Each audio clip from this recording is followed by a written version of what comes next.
Good morning सब लोग को। हैप्पी दुर्गा पूजा सब लोग को।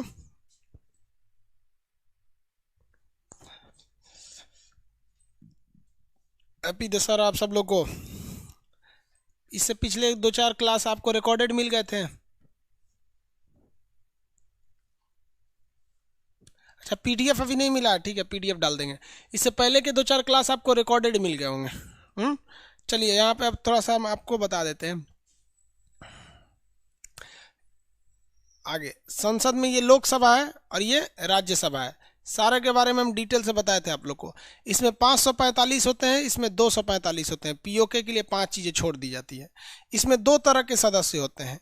जो मंत्री होते हैं उन्हें हम सरकारी सदस्य कहते हैं, और जो मंत्री नहीं होते हैं उन्हें हम गैर सरकारी कहते हैं। गैर सरकारी कहते हैं। अब बीजेपी के पास भैया 302 को सांसद जीता है सब, तो 302 को मंत्री थोड़े है सब। 302 ठो जीते हैं तो 302 के सब मंत्री थोड़ी हैं। जो मंत्री बन गए उन्हें सरकारी सदस्य कहते हैं, जो मंत्री नहीं बन पाए उन्हें हम गैर सरकारी सदस्य के नाम से जानते हैं। समझ में आ गया कि नहीं आ गया? किसी को कोई दिक्कत नहीं है?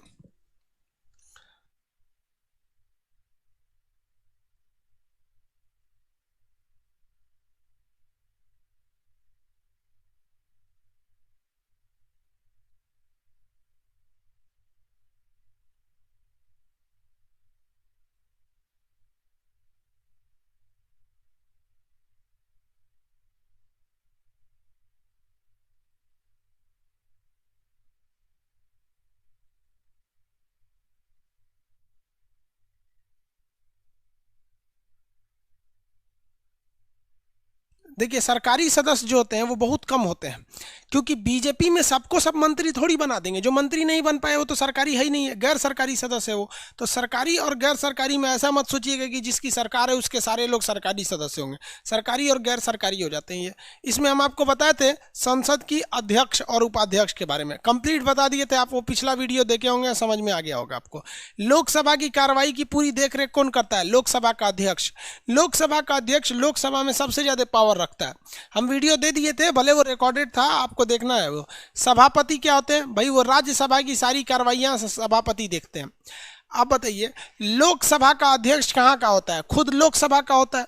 जबकि राज्यसभा का जो सभापति होता है, यानी इधर का, वो राज्यसभा का सदस्य नहीं होता है। राज्यसभा का सदस्य नहीं होता है। रिकॉर्डेड क्लास को शॉर्ट में रिवाइज करा दीजिए। आप देखे नहीं है क्या? रमेश कुमार, राकेश कुमार बोल रहे हैं सर, इंडिया का पीएम मुस्लिम बन सकता है क्या? क्यों नहीं बन सकता है भैया? पीएम बनने के लिए मुस्लिम योग्यता कहाँ है? ये कुछ कुछ बकलोल लोग होता है भैया। आपको लोकसभा में 273 सीट चाहिए। 273 सीट हो जाएगी, बन जाएगा भाई। बताइए ना, पीएम से तो बड़ा पद राष्ट्रपति का है, संविधान के हिसाब से, काम के हिसाब से नहीं, संविधान के हिसाब से। 3-3 तो राष्ट्रपति मुस्लिम बने हैं, जिसमें 2 मरिए गया सब। कौन सा पद है जहाँ पे नहीं बना सब? तो मुस्लिम लोग पढ़ेगा है ये नहीं, अपनी योग्यता रखेगा नहीं। कोई एगो पार्टी बताइए मुस्लिम लोग का है जो? अब मुस्लिम की पार्टी असदुद्दीन ओवैसी की है, तो ऐसा सोचते हैं कि खाली हमारा मुसलमाने वोट दे। ऐसा नहीं ना हो सकता है। तो आप बढ़िया से बनाइए पार्टी जिसमें हिंदू मुस्लिम सब वोट दे, आप जाके बन जाइए। पढ़ेगा लोग है ये नहीं है, खोजेगा लोग एक बार हमारा सुप्रीम कोर्ट के मुख्य न्यायाधीश बना दीजिए यहाँ पर। ऐसा कहीं रोक टोक नहीं है, कोई भी बन सकता है। आगे देखते हैं। पीडीएफ ओपन नहीं हो रहा है, कोई समस्या होगी। रिकॉर्डेड क्लास का साउंड सही नहीं था, थोड़ा सा प्रॉब्लम हो जाता है रिकॉर्डेड वाले में।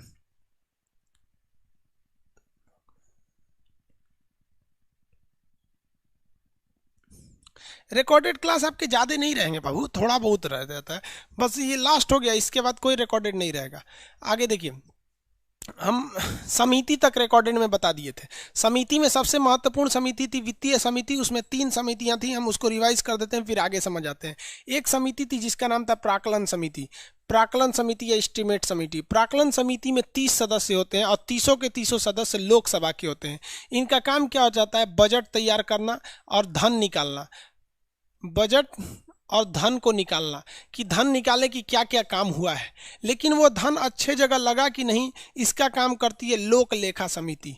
लोक लेखा समिति।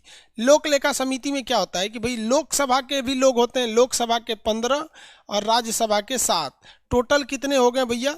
22 सदस्य होते हैं। इसमें टोटल सदस्यों की संख्या 22 होती है। ये धन की जांच करती है, जो धन निकला है धन की जांच करती है। जैसे मान लिया कि कोई मंत्री है, वो बजट में निकाल दिया कि हमको एक यूनिवर्सिटी बनाना है, करोड़ों रुपए निकाल दिया और यूनिवर्सिटी बनाया ही नहीं, तो फिर वो तो पैसा लूट लिया ना। तो वो जिस काम के लिए पैसे निकाले गए वो काम हुआ या नहीं, इसकी जांच कौन करती है? लोक लेखा समिति करती है। अब ये ईमानदारी से कैसे करती है? तो इसमें विपक्ष का नेता इसका अध्यक्ष होता है। ये किसके अधीन काम करती है? विपक्ष के अधीन काम करती है। तो अगर कोई गड़बड़ करिएगा तो विपक्ष तो तुरंत जांच कर लेती है। इसलिए इन दोनों समिति को एक दूसरे की जुड़वा बहन कहते हैं। ये पैसा निकाला, ये जांच किया। अब इसके बाद होता है लोक उपक्रम, यानी सरकारी उपक्रम। उपक्रम मतलब होता है कंपनी। लोक उपक्रम समिति, इसमें भी सेम होते हैं। लोकसभा से जो सदस्य होते हैं वो 15 और राज्यसभा से जो सदस्य होते हैं वो 7 होते हैं। टोटल इसमें भी 22 होती है। ये सरकारी जितनी भी कंपनी है, जैसे रेलवे है, इसरो है, ONGC है, LIC है, BSNL है, ये सब में कितना प्रॉफिट हो रहा है, ये घाटे में तो नहीं जा रही, इन सब की जांच कौन करती है? ये आपकी 3 लोक उपक्रम समिति करती है। समझ में आ गया? इसमें विपक्ष का योगदान केवल यहाँ होता है। बहुत अच्छा काम किया सब, विपक्ष को यहाँ जोड़ दिया लोग यहाँ पर। ये समितियां हम बता दिए थे, अस्थाई समिति होती हैं, हर साल गठित होती है, अगले साल इसको होना ही होना है, हर साल इसका गठन होता है। ये हम पिछले क्लास तक बता दिए थे।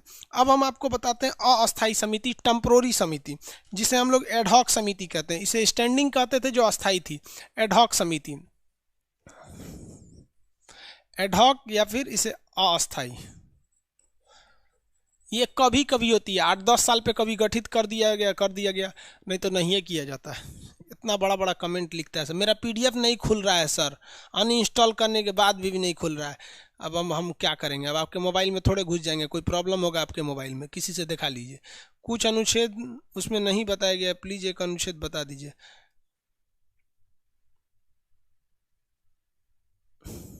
आपको 2 ठो PDF है, एक अनुच्छेद, एक आपका फ्री PDF में होगा जिसमें आपको आर्टिकल 1 से लेके 395 तक लाइन बाय लाइन लिखा होगा, आप उससे मैच कर लीजिए। दोनों में मैच कर सकते हैं। समझ में आ गया कि नहीं? आगे देखें, देखिए अब ये अस्थाई समिति जो होती है, एडहॉक समिति, इसका काम क्या होता है? देखिए वो ये कभी कभी गठित होती है, हमेशा इसका गठन नहीं होता है। रियर जब कभी जरूरत पड़ेगा तो ही इसका गठन किया जाता है।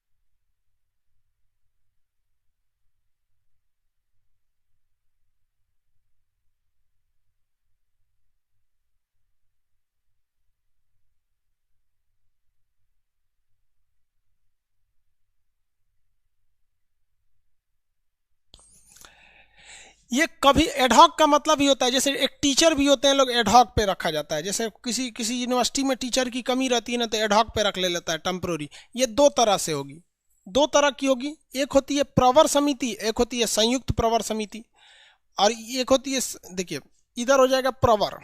ये भी 2 टाइप की होगी भाई, यहाँ पे, यहाँ कंफ्यूज मत होइएगा। एक होती है प्रवर समिति, प्रवर समिति, और एक होती है संयुक्त प्रवर समिति। दोनों एक ही है, संयुक्त प्रवर समिति। प्रवर में क्या होता है कि लोकसभा से 30 सदस्य होते हैं और राज्यसभा से 30 सदस्य होते हैं, अलग अलग होती है। जबकि संयुक्त प्रवर में क्या होता है, लोकसभा से 30 रहेंगे और राज्यसभा से 15, और दोनों मिल के साथ काम करेंगे और एक ही रिपोर्ट बनाएंगे, तो उसे कहेंगे संयुक्त। और ये अलग रिपोर्ट बनाएगा, ये अलग रिपोर्ट बनाएगा, तो उसे कहते हैं कि प्रवर समिति। इसका काम क्या होता है, ये किसी भी कानून या विधेयक, कानून की जांच करती, कानून या कोई भी विधेयक, विधेयक की जांच करती है, ये वाला काम करती है। जैसे सीएए कानून बड़ी विवादित रहा था, जीएसटी चौपट कानून, मतलब चौपट नहीं, कुछ कुछ इसमें चीज़ें गलत है जीएसटी वाला में यहाँ पर। तो इस पर अगर कोई गहन जांच करना है तो उसके लिए कभी कभी हम, हर कानून में तो विवाद होता नहीं है, कभी 5-6 साल पे कुछ ऐसे कानून आ जाते हैं जिसपे विवाद हो जाते हैं, तो उस कानून को हम किस समिति के पास भेज देते हैं? प्रवर समिति। अगर चाहते हैं कि नहीं लोकसभा का क्या राय है और राज्यसभा का क्या राय है अलग अलग जानना है, तो हम प्रवर समिति के पास भेजेंगे। और चाहते हैं कि नहीं हम दोनों का राय मिला जुला के देखें, तो उसे संयुक्त प्रवर समिति में भेज देते हैं। तो लोकसभा में संख्या ज़्यादा इसलिए उसके मेंबर ज़्यादा, राज्यसभा में संख्या कम इसलिए उसके मेंबर कम, तो ये 45 सदस्य हो जाते हैं। इनका काम केवल और केवल विधेयकों की जांच करना है कि ये विधेयक सही है नहीं, और ये 3 महीने में रिपोर्ट दे देते हैं कि इस विधेयक में क्या सुधार करना है और क्या नहीं। जीएसटी में तो आज तक सुधार हो ही रहा है।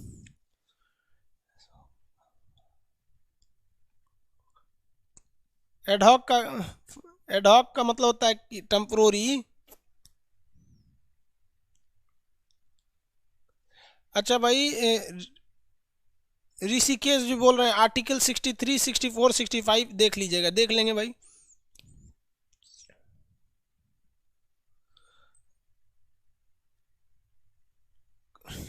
आर्टिकल 90, 91, 92 कवर नहीं किया गया है।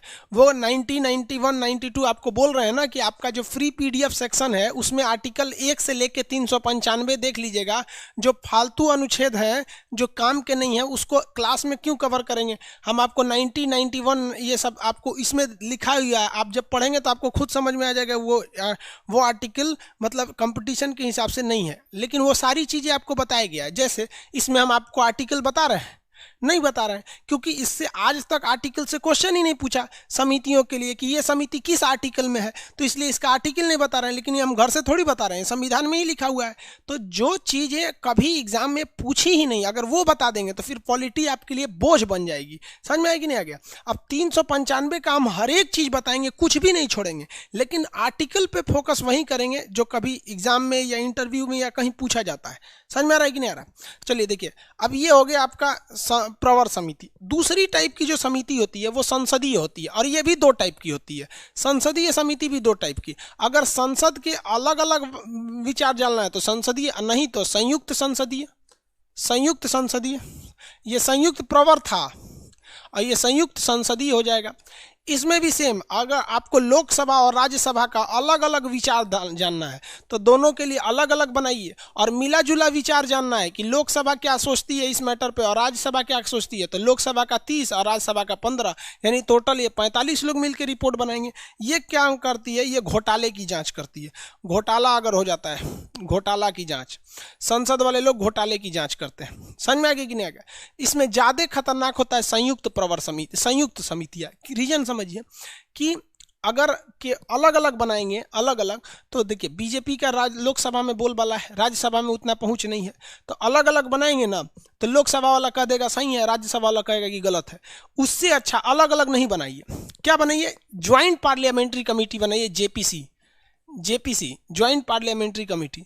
इसमें क्या होगा कि लोकसभा और राज्यसभा के बिना रिपोर्ट ही नहीं बनेगा, क्योंकि दोनों में से कोई एक ही बना सकते हैं एक मैटर पे। जैसे राफेल घोटाला, राफेल ये तो सबको पता है कि भैया घोटाला है। इसमें घोटाला इस तरह से नहीं किया गया है। रिलायंस कंपनी के ऊपर 30,000 करोड़ का जुर्माना लगा था फ्रांस में, रिलायंस ने उस 30,000 करोड़ को माफ़ कर दिया और इधर राफेल की संख्या को घटा दिया। तो इसके लिए जेपीसी का गठन करेंगे तो बीजेपी का मतलब जो बहुमत है वो लोकसभा में और राज्यसभा में बीजेपी का नहीं है। तो अगर दोनों मिलके कमेटी बनाएंगे तो वो भी अपनी बात को लिख देगा कि नहीं कहाँ कहाँ घोटाला हुआ है, तो जेपीसी गठन ही नहीं किया गया यहाँ पर। तो ये वाला थोड़ा सा ना ज़्यादा होता है। किसी एक मैटर पे आपको या तो संसदीय बनाना पड़ेगा या तो संयुक्त संसदीय बनाना पड़ेगा, दोनों नहीं बना सकते। जैसे राफेल घोटाला था, बफोर्स तोप का घोटाला था, कॉमनवेल्थ का घोटाला था। पहले तो बड़ी घोटाला होते थे देश में। देश का पहला घोटाला जीप घोटाला था, जो रक्षा मंत्री के मेनन ने किया था, कृष्णा मेनन ने कर दिया था। समझ में आ गया कि नहीं आ गया? तो ये संयुक्त, ये कभी कभी गठित होती है। जब कभी कोई ऐसा विधेयक आ जाए जो चौपट रहे, जिसको समझ में नहीं आए, तो उसे समझने के लिए प्रवर समिति, अलग अलग रिपोर्ट देखना है तो प्रवर समिति, एक ही में रिपोर्ट देखना है तो संयुक्त प्रवर समिति, दोनों का स्ट्रक्चर सेम, इसमें 30-30, इसमें 30+15। और अगर कोई घोटाला हो गया उसकी जांच करना है, अलग अलग रिपोर्ट चाहिए तो फिर संसदीय समिति। एक दोनों लोग मिलकर रिपोर्ट बनाए तो जेपीसी, संयुक्त संसदीय समिति। तो ये समिति होती है। तो पहले के क्लास में हम आपको अस्थाई समिति बना दिए हैं और अभी के क्लास में अस्थाई समिति बना दिए। दोनों की दोनों समितियां बता दी आपको, किसी को कोई दिक्कत नहीं है?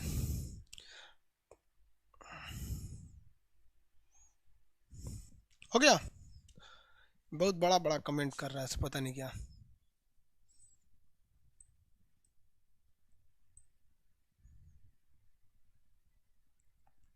सर हमको धुंधला दिखता है, आंख चेक करा लीजिए।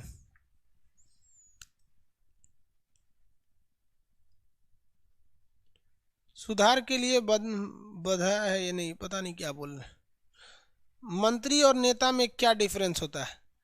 अब भाई मंत्री सुतल था लोलवा। आर्टिकल 76 जब हम आपको कैबिनेट मंत्री या मंत्री बता रहे थे तो उसमें बताए थे कि भाई मंत्री के पास पावर क्या होता है। नेता माने कौन चीज होता है? सफेद कुर्ता पहन लो नेता हो गए, गांव का मुखिया भी नेता कहता है, हारा हुआ वार्ड काउंसलर भी नेता कहता है। तो नेता मतलब कौन चीज होता है? जो लोगों की बातों को उजागर करे नेता हो जाता है।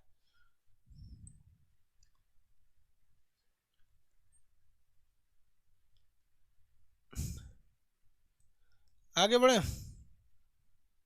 सर राष्ट्रपति के आगे महामहिम लगता है। महामहिम इज्जत देने के लिए लगता है, वो संवैधानिक शब्द है। महामहिम इज्जत देने के लिए लगता है।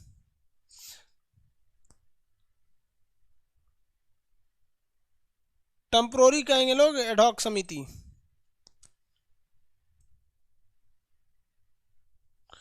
चलिए अब आगे देखते हैं हम लोग, इसको हटा देते हैं। संसद की कार्रवाई देखते हैं। संसद के अंदर क्या क्या होता है उसे को कहते हैं हम लोग संसद की कार्रवाई। संसद की कार्रवाई, संसद में क्या क्या हो रहा है देखते होंगे, हंगामा वगैरह सब हो जाता है। संसद की कार्रवाई, संसद की कार्यवाही। अब इसमें कई आर्टिकल आ जाते हैं संसद की कार्रवाई में। संसद के अगर क्या क्या काम होता है उसे हम लोग कहते हैं संसद की कार्रवाई। तो संसद स्टार्ट होता है 11 बजे, ये टाइमिंग चेंज हो जाती है ठंडी के दिन में वगैरह, लेकिन एवरेज ये संसद स्टार्ट होता है 11 बजे। संसद का पहला घंटा चालू होता है 11 से 12। इस घंटे को हम लोग कहते हैं क्वेश्चन आवर या प्रश्नकाल। क्या कहेंगे? प्रश्नकाल। ये प्रश्न काल पूछे जाते हैं, समझ में आ गया? क्वेश्चन आवर में क्या पूछना है आपको? प्रश्न पूछना है। लेकिन आपको बताइए, आपको एग्जाम लेने से पहले बता दिया जाता है ना कि एग्जाम होगा। ऐसा तो थोड़ी है कि आपको मान लीजिए कि बीपीएससी या दरोगा कह दे कल एग्जाम हो जाएगा, ऐसा नहीं ना हो सकता। तो एग्जाम से पहले आपको सूचना दे दिया जाता है। उसी तरह से प्रश्न काल में जो क्वेश्चन पूछना है उसको 10 दिन पहले आपको इसकी सूचना संसद का एक अधिकारी होता है जिसे कहते हैं महासचिव, ये आईएएस रैंक का अधिकारी होता है महासचिव। तो ये महासचिव को 10 दिन पहले सूचना देनी होती है। यानी प्रश्नकाल, संसद का पहला घंटा प्रश्नकाल होता है। मोदी जी इस प्रश्नकाल को घटा रहे हैं, लेकिन अभी भी 1 घंटे का ही मोदी जी का कहने की प्रश्न का पूछता है हमसे, तो ये घटा रहे हैं अभी इसको। तो प्रश्नकाल जो होता है वो कह रहे हैं कोरोना को लेकर, चलिए भाई कोरोना को लेकर घटा रहे हैं कोई दिक्कत नहीं, लेकिन रैली का टाइम अभी घटाना चाहिए। तो 11 से 12 का पहला घंटा क्वेश्चन आवर या प्रश्नकाल कहलाता है। इसमें आपको कोई क्वेश्चन पूछने से पहले 10 दिन पहले महासचिव को बताना होता है कि हम ये क्वेश्चन पूछेंगे, ताकि महासचिव मंत्री को कह सके कि आप इसका जवाब लाइए। समझ में आ गया? इसमें जितने क्वेश्चन पूछे जाते हैं वो मंत्रियों से पूछे जाते हैं। किससे पूछे जाते हैं? मंत्रियों से, क्योंकि डिपार्टमेंट मंत्री के ही हाथ में होता है। अब जैसे मान लीजिए कि रेल व्यवस्था खराब है तो आप रक्षा मंत्री से थोड़े पूछेंगे, रेल मंत्री से पूछेंगे। तो इसमें कई टाइप के जो प्रश्न पूछे जाते हैं वो समझते हैं।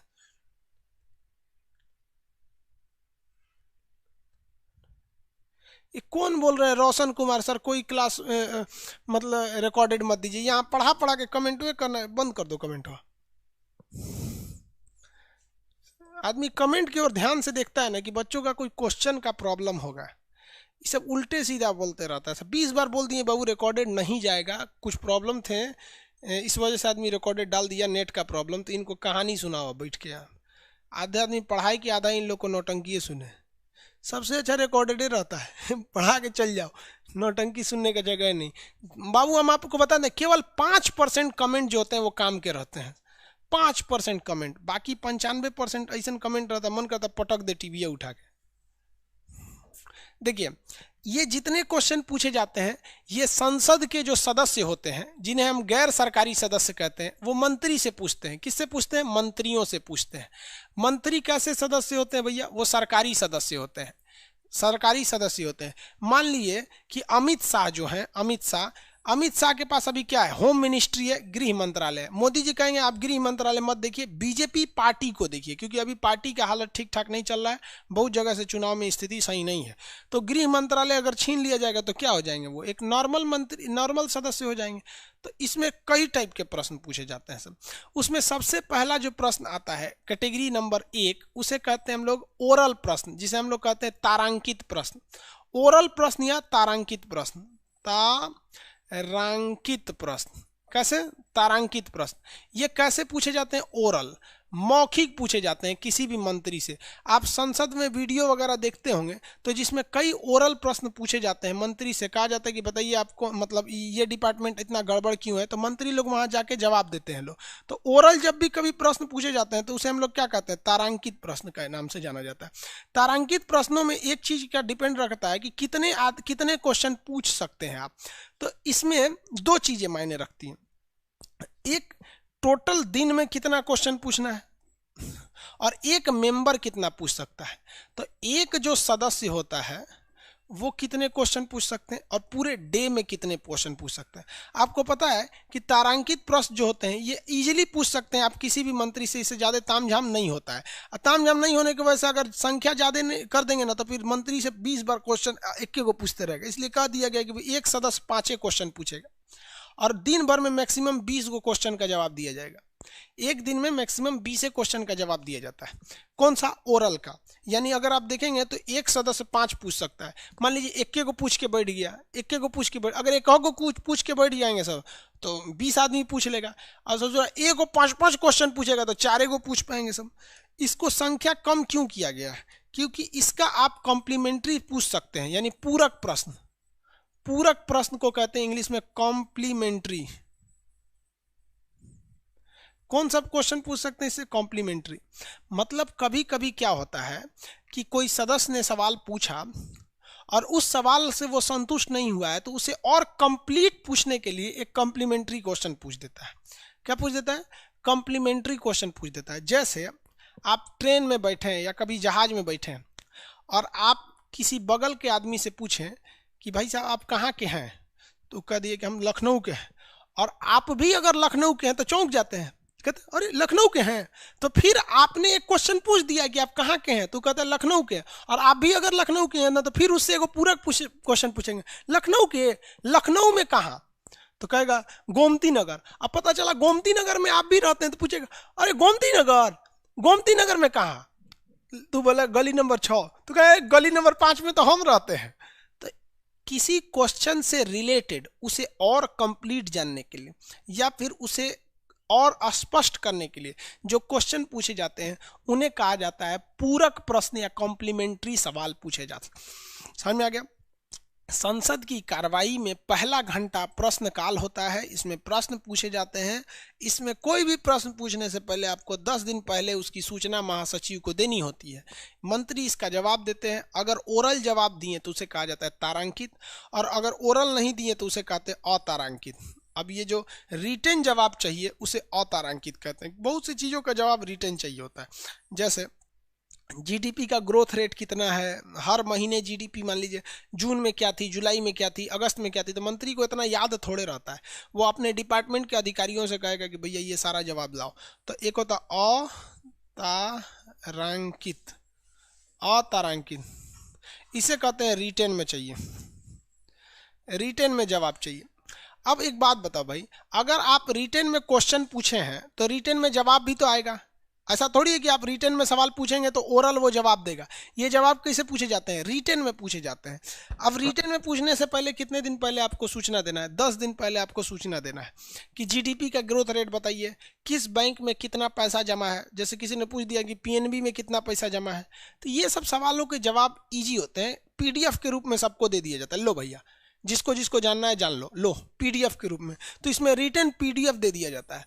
अब पीडीएफ देने में क्या जाता है, देखिए ना, हम आपको पूरा पीडीएफ, मान लीजिए हम आपको पूरा पॉलिटी का पीडीएफ दे दें, जैसे फिजिक्स पढ़ा रहे हैं पूरा फिजिक्स का पीडीएफ दे दिए, अभी पढ़ाने में उसमें टाइम लगेगा, बायोलॉजी पढ़ाने में टाइम लगेगा, पीडीएफ दे दिए। तो पीडीएफ में क्या जाता है भाई साहब, एक ही बार उठा के दे दो। तो पीडीएफ वाले जो सवाल होते हैं ये बहुत ज़्यादा पूछ सकते हैं, एक दिन में ये 270 तक पूछ सकते हैं। इसमें जाता क्या है भैया, 270 पूछो या 400 पूछो, 10 दिन पहले बता दीजिए, मंत्री उठा के अपने डिपार्टमेंट के अधिकारियों को दे देंगे कि भैया ये सारा डाटा इकट्ठा करके रखो और हमको बता देना। 270 पूछ सकते हैं, लेकिन आप इसका कॉम्प्लीमेंट्री नहीं पूछ सकते हैं। आप चाहेंगे कि इसका पूरक पूछ दे तो नहीं पूछ सकते हैं। रीजन समझिए क्यों, क्योंकि आपको उसने पीडीएफ के फॉर्म में दे दिया। अब आप इसको घरे ले जाइएगा, पढ़िएगा, तब आपको कोई डाउट होगा तब ना पूछेंगे कॉम्प्लीमेंट्री। समझ आए कि नहीं? इसमें कॉम्प्लीमेंट्री पूछने का सवाल ही पैदा नहीं होता है कि जब वो पीडीएफ देगा आप पढ़ेंगे, एनालिसिस करेंगे, तब ना सवाल पूछेंगे कि अभी पढ़वे नहीं किए उसका पूरक पूछ सकते हैं। तो कभी भी कॉम्प्लीमेंट्री सवाल यानी पूरक ओरल के ही पूछे जा सकते हैं। रिटन के जवाब हमेशा आपको रिटन में मिलेंगे और ये ज़्यादा से ज़्यादा आप लोग पूछ सकते हैं सर, इसमें कोई दिक्कत नहीं आते हैं। ज़्यादातर क्वेश्चन आपके यहीं आते हैं। इसके बाद 2 और क्वेश्चन होते हैं जिसे कहा जाता है अल्प सूचना। बहुत कम समय की सूचना पे जो सवाल पूछ दिए जाते हैं उसे कहते हैं अल्प सूचना सवाल। अल्प सूचना क्या है, देखिए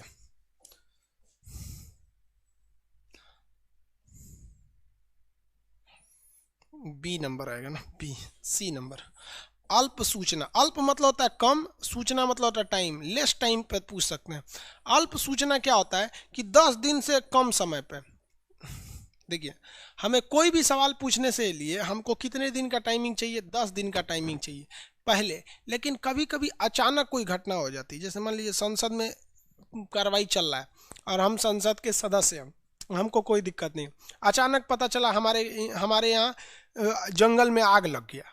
अब वहाँ फायर ब्रिगेड 3 दिन बाद पहुँची, तो भैया आग अचानक लगा है, तो हम मंत्री जी को 15 दिन पहले हम सूचना, 10 दिन पहले सूचना कैसे देंगे? तो इसमें क्या है कि 10 दिन से कम समय में ही सूचना देकर महासचिव से कह सकते हैं कि बताइए पर्यावरण मंत्री से हमको ये सवाल पूछना है कि जंगल में आग लगा है, 3 दिन बाद फायर ब्रिगेड पहुंची, अभी तक आग नहीं बुझा, क्या व्यवस्था करके रखे हैं, आप मंत्री हैं बताइए। तो जब कभी कोई इमरजेंसी वाले सवाल पूछने हैं आपको और आपको अचानक वो घटना हुई है, तो ऐसे सवाल को हम अल्प सूचना सवाल कहते हैं और इसका जवाब हमें ओरल ही मिल जाता है। इसका जवाब कैसे मिल जाता है? ओरल।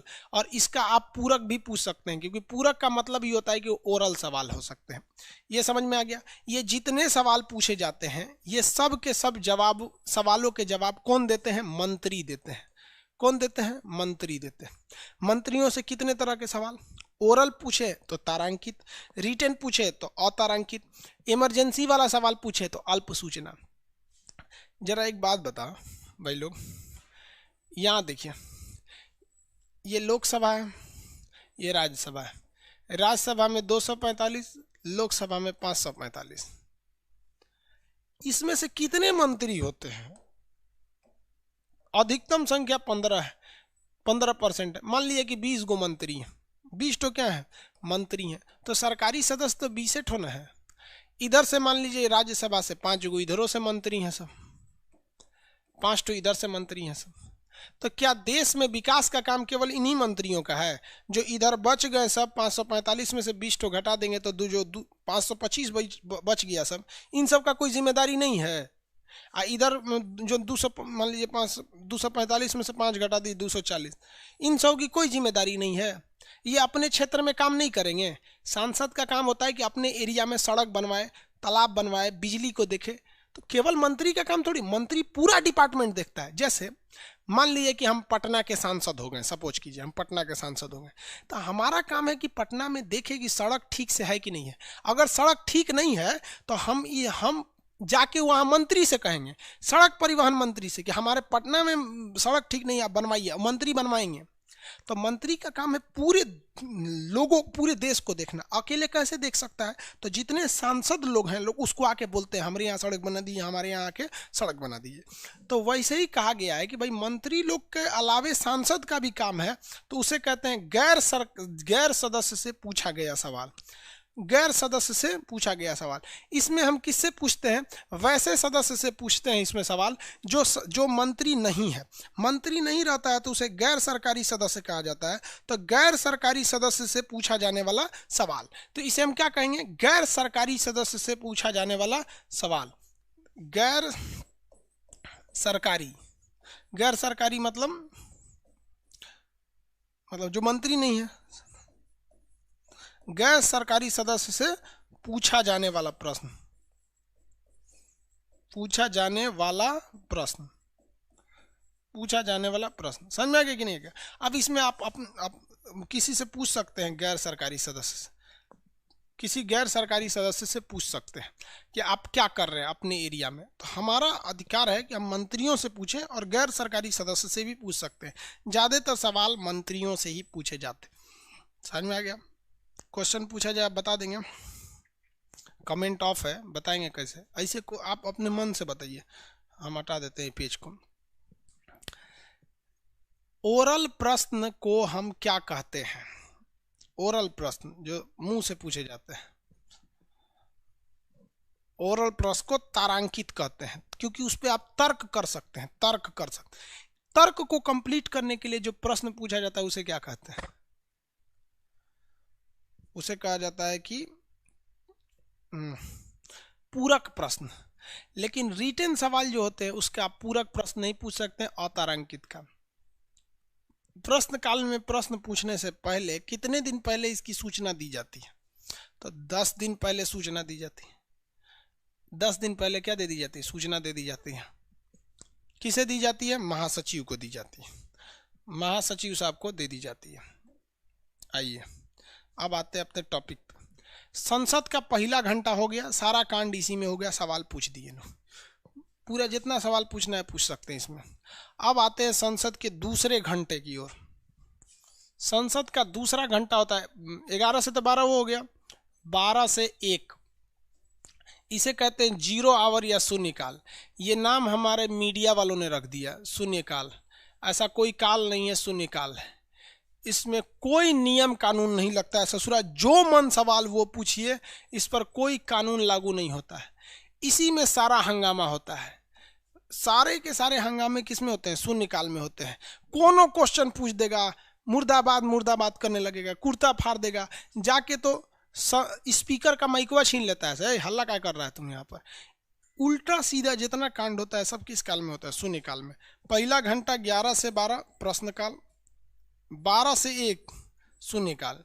ये है भैया आपका प्रश्नकाल और ये है भैया आपका शून्यकाल। प्रश्नकाल और शून्यकाल समझ में आ गया? ये जरूरी है, इसमें कई टाइप के प्रश्न हो जाएंगे। ओरल पूछेगा तो तारांकित, रिटन पूछेगा तो अतारांकित, और अगर मान लीजिए आपसे यही पूछ दिया आपका अल्प सूचना आधार पर पूछ सकता है, गैर सरकारी सदस्य से सवाल पूछ सकता है। इसमें तो कोई नियम कानून नहीं लगता। 2 घंटा चिल्लाएगा सब, 300 को लग जाता है भूख। भूख लगने के बाद इनको कैंटीन सुविधा है, फ्री में, मतलब 25 रुपया दीजिए और जितना मन खाना है खाइए, जो आइटम आप बोल दिए उस कैंटीन में उपलब्ध है। तो तीसरा जो घंटा होता है 1 से 2, ये क्या होता है? लंच का होता है, लंच होता है। 25 रुपये में आपको जितना खाना है, जो जो आइटम खाना है, मटन, चिकन, पनीर, समोसा, रसगुल्ला, जो खाना है भाई साहब खाओ, 25 रुपये देकर। इतना सस्ता खाना है कैंटीन का। समझ में आ गया नहीं गया? तो संसद के लोगों को ये कैंटीन का खाना मिल गया। समझ में आ गया? कैंटीन का खाना खा लेंगे अब, कोई दिक्कत नहीं ना। अब खाना खाने के बाद आएंगे लोग 2 बजे के बाद, 2 बजे से लेके अब शाम 5 बजे तक, 2 से शाम 5 बजे तक अब नया नया काम होगा। ये तो प्रश्न वगैरह था, ये पुराना कांड हो गया। अब भाई संसद का काम केवल यही थोड़ी है कि आप सवाल पूछिए हम जवाब दे देंगे। संसद का केवल यही काम है? नहीं ना। संसद का तो काम है हम जवाब भी देंगे कि हमने क्या क्या किया, और ये भी सोचेंगे कि आगे करना क्या।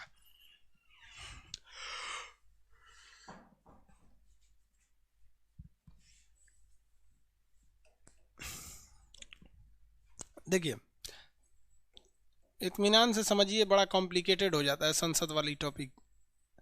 पहला घंटा का नाम बोलिए, प्रश्नकाल। कितने बजे से? 11 से 12। कौन सा काल? प्रश्नकाल। जितना मर्जी उतना सवाल पूछे थे लोग, कई टाइप के सवाल। दूसरा घंटा शून्यकाल, कोई नियम कानून नहीं, फार फूर के कूदता, जितना सवाल पूछना है पूछ लो। तीसरा चीज 1 से 2 लंच हो गया, अड़च के खाइए पूरा लंच में। चौथा चीज 2 बजे से लेके बाकी का टाइम पे जो 6 बजे तक टाइम होता है, बेसिकली 4 बजे तक ही लोग काम थे। इसमें क्या लाते हैं लोग? विधेयक लाते हैं, विधेयक या बिल ले आते हैं। विधेयक लाते हैं या कोई प्रस्ताव लाते हैं, या फिर इन दोनों टाइमिंग में जो सवाल रह गए हैं उसमें बचे हुए प्रश्न पूछे जा सकते हैं। बचे हुए क्या पूछे जा सकते हैं? प्रश्न को पूछे जा सकते हैं। तो मेनली अगर आप देखेंगे तो कहेगा कि संसद का लंच से पहले, आप जब स्कूल में पढ़ते होंगे तो कुछ पीरियड्स तो हो गए वो लंच के पहले पढ़ा दिए जाते थे और कुछ लंच के बाद क्लास चलते थे, तो ऐसे क्लास चला करते थे। तो जितने भी सवाल पूछने हैं वो लंच से आपको पहले पूछ लेना है, लंच से पहले सवाल पूछिए। और जो संसद में आगे का काम होना है, क्या क्या काम करना है या कोई विधेयक लाना है, तो वो आप लंच के बाद आप विधेयक लेके आइए। लंच के बाद क्या लाइए? विधेयक लाइए। जैसे मान लिया कि अमित शाह ने विधेयक ला दिए या फिर सरकार ने कोई विधेयक लाया कि अब कोई भी सरकारी नौकरी नहीं निकलेगी, जितने भी गवर्नमेंट जॉब है अब नहीं निकलेगी, सारा गवर्नमेंट जॉब को ख़त्म कर देना। अभी बताइए, जैसे ये प्रस्ताव लाएंगे लोग, विधेयक लाएंगे कि गवर्नमेंट जॉब को खत्म करना है, हंगामा हो जाएगा। ओ हाँ हाँ, मार धार, मुर्दाबाद मुर्दाबाद, पूरा संसद में हंगामा हो जाएगा। अध्यक्ष शांत कराएंगे लोग, शांत हो जाइए शांत हो जाइए, नहीं शांत होंगे तो भगवा देगा। राज्यसभा से भी यही होगा। अब अगले दिन जब प्रश्नकाल होगा तो प्रश्नकाल में तो नियम कानून लगता है, शून्यकाल में कोई नियम कानून नहीं लगता, फिर हंगामा होने लगता है। तो ऐसा नहीं है कि कोई भी विधेयक लाया जाता है तो उसे आसानी से स्वीकार कर लिया जाता है। जैसे 370 हटा था तो वो तो खैर देश के लिए ज़रूरी था, इसलिए आराम से पारित हो गया। लेकिन सीएए में बहुत दिक्कत हुआ था, सबसे ज़्यादा दिक्कत हुआ था जीएसटी में। अजीब टाइप का कानून है, फालतू एकदम, मतलब फालतू तो नहीं है, अच्छा भी है, लेकिन इसमें अजीब सी चीज़ को रखा गया। एक और सरकार कहती है कि हमें शिक्षा को बढ़ाना है, सबको शिक्षित बनाना है, और शिक्षा पे इन्होंने ठोक दिया 18% जीएसटी, और मोबाइल पे भी 18% जीएसटी है। मतलब जो इंटरटेनमेंट का चीज़ है, सिनेमा घर पे भी 28% है, जो इंटरटेनमेंट का चीज़ 18% है, मोबाइल पे भी 18% है, और ससुरा पढ़ाई लिखाई पे भी 18% है। इसलिए हर चीज़ें महंगी हो जाती है यहाँ पर। तो कम से कम शिक्षा में टैक्स को कम करना चाहिए। आप स्टूडेंट्स की भी टैक्स कम हो जाती है, जितना परसेंट होता है यहाँ पर ये जीएसटी वगैरह, तो कम करेंगे तो फीस भी कम हो जाएगा। तो अगर इधर कोई विधेयक वगैरह लाना है तो इस साइड में ले आना है। शुरुआत में प्रश्नकाल और शून्यकाल में तो कोई विधेयक नहीं ला सकते, लंच वगैरह करके एकदम तैयार होके आप विधेयक प्रस्तुत कीजिए, तब जाके आपका आगे बढ़ेंगे लोग। समझ में आ रहा है? कोई दिक्कत इन लोग को?